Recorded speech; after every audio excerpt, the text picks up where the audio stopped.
बड़ी खबर हरिद्वार से आ रही है। स्वरूपानंद सरस्वती महाराज ने कहा है कि मंदिर बनाने के लिए इच्छा शक्ति की जरूरत है। आपको बता दें कि बड़ा बयान दिया है मंदिर निर्माण को लेकर। उन्होंने कहा है मंदिर बनाने के लिए, अयोध्या मंदिर बनाने के लिए बहुमत की नहीं, इच्छा शक्ति की जरूरत है।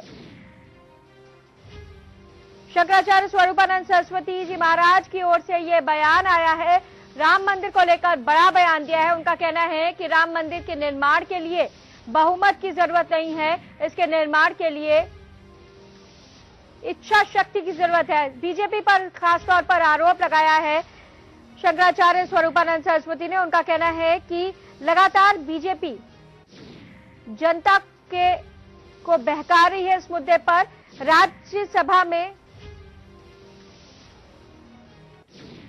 राज्यसभा में इस्तीफे की, आपको बता दें कि राज्यसभा में बहुमत की बात न होने पर उन्होंने इस तरह का बयान दिया है।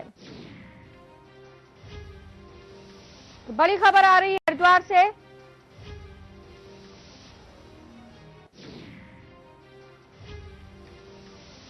शंकराचार्य स्वरूपानंद सरस्वती ने अयोध्या में राम मंदिर निर्माण के मुद्दे पर बड़ा बयान दिया। उनका कहना है कि मंदिर निर्माण के लिए बहुमत की जरूरत नहीं है, मंदिर निर्माण के लिए इच्छा शक्ति की जरूरत है। हिमांशु चौहान हमारे संवाददाता फोनलाइन पे जुड़ चुके हैं।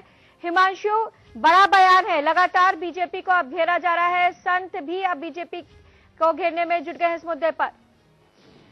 देखिए तुलिका, निश्चित तौर पर मोदी सरकार से तमाम लोगों को, संत समाज को भी काफी उम्मीदें थी कि राम मंदिर को लेकर जो पिछले अटल बिहारी वाजपेयी के समय से बीजेपी राम मंदिर का नाम अलापती रही है, लेकिन एक साल सरकार को बने हुए हो गया है, उसको लेकर, राम मंदिर को लेकर कोई ऐसी ठोस नीति अभी तक नहीं बनी है। शंकराचार्य स्वरूपानंद सरस्वती जी ने भी यही बात कही है कि जो आज स्थिति सरकार की है, लोकसभा में सरकार को बहुमत है लेकिन राज्यसभा में बहुमत नहीं है, तो एक बार फिर से केवल राजनीतिक रूप इस पूरे घटना राम मंदिर के नाम को एक बार फिर से दिया जा सकता है। ऐसे में तो एक संत समाज और जो न्यास लोग हैं उनको यदि सरकार जिम्मेदारी दे तो वो अपने मत से अपनी जो मंदिर समिति है उसके द्वारा वहां राम मंदिर का निर्माण कर सकते हैं। जी हिमांशु, जिस तरह का ये बयान आया है शंकराचार्य का, तो जाहिर तौर पर जो उंगली उठ रही है वो बीजेपी की मंशा पर उठ रही है।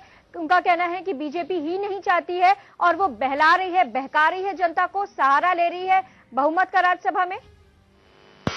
देखिए तुलिका, निश्चित तौर पर आप देख रहे होंगे 2017 में उत्तर प्रदेश, उत्तराखंड में भी चुनाव होने हैं, तो इन तमाम पहलुओं को देखते हुए एक बार फिर बीजेपी को राम लल्ला की याद आ गई है। लगातार इस प्रकार के आरोप विपक्ष भी लगा रहा है। क्यों नहीं, जब केंद्र में एक मजबूत सरकार है बीजेपी की, तो क्यों नहीं राम मंदिर का जो लगातार वो नाम लेते चले आ रहे हैं, क्यों नहीं उसको लेकर एक ऐसी ठोस नीति बन पा रही है। एक वर्ष से सरकार है तो तमाम संत समाज में भी खासा असंतोष है बीजेपी की सरकार की कार्य प्रणाली को लेकर, और उसी को लेकर चिंता जाहिर स्वामी स्वरूपानंद ने की है और एक ये पहल की है अपनी ओर से कि यदि सरकार, क्योंकि लोकसभा और राज्यसभा में यदि कोई प्रस्ताव लाए तो वो स्वाभाविक, लोकसभा में यदि कोई प्रस्ताव इस समय राम मंदिर को लेकर लाया जाएगा तो वो, क्योंकि बीजेपी की का पूर्ण बहुमत राज्यसभा में नहीं है, तो उस आधार पर वो प्रस्ताव पारित होना नामुमकिन सा नजर आ रहा है। तो उस लिहाज से उन्होंने ये बात रखी है कि उसकी जिम्मेदारी संत समाज को दे दी जाए, न ही लोकसभा और राज्यसभा में इस प्रकार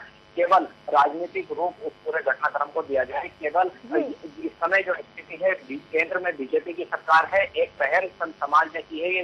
यदि वहाँ वाकई बीजेपी राम मंदिर के निर्माण चाहती है और तो केवल संत समाज को ये जिम्मेदारी दे और वो बखूबी वहाँ राम मंदिर का निर्माण करेंगे। जी बहुत बहुत धन्यवाद हिमांशु सारी जानकारी के लिए। तो बीजेपी की मंशा पर सवाल उठाए हैं, उंगली उठाई है शंकराचार्य स्वरूपानंद सरस्वती ने। उनका कहना है कि इच्छा शक्ति की जरूरत है, ना कि बहुमत की राम मंदिर निर्माण के लिए, और बीजेपी इस बात को कहकर अपना बचाव नहीं कर सकती कि राज्यसभा में उसके पास बहुमत नहीं है। सीधे तौर पर शंकराचार्य का कहना है कि राम मंदिर की दायित्व, जिम्मेदारी संतों को दे देनी चाहिए। अब राजनीतिक पार्टियों को अपने आप को इससे अलग कर लेना चाहिए।